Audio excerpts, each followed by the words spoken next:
चला तर आज आवळा मुरंबा बनवणार आहोत। त्यासाठी इथे अर्धा किलो आवळा मोजून घेतला आहे।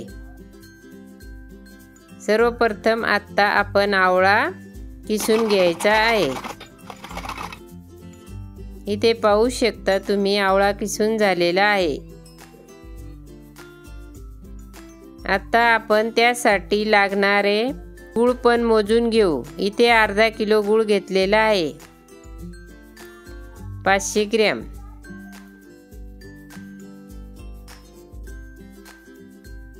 आता आपण गॅसवर कढई ठेवली आहे, त्यामध्ये 1 चम्मच तूप टाकून घेतला आहे। त्यामध्ये आता 4 वेलदोडे टाकून घेऊ, त्याच्याने फ्लेवर चांगला येतो। आता कढईमध्ये आपल्याला आवळ्याचा किस टाकून घ्यायचा आहे,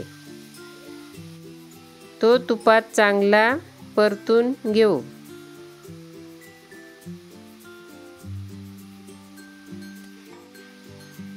इथे आपल्याला आवळ्याचा किस चांगला परतून घ्यायचा आहे, म्हणजे त्यामध्ये असलेले पाणी पूर्ण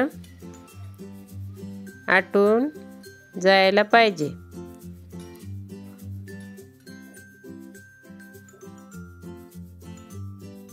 इथे आपण आता 2 मिनिटं आवळे चांगले परतून घेतलेले आहेत।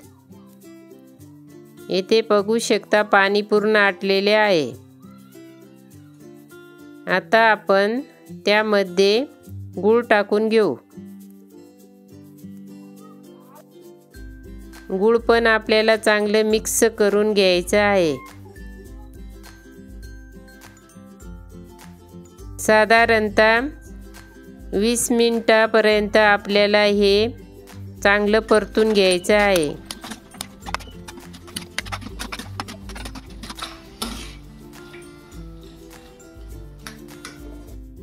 साधारणतः त्याच्यातला पाणी पूर्ण आटून गुळाचा पाक होतोपर्यंत परतून घेऊ। इथे पाहू शकता आपला मुरब्बा तयार झालेला आहे।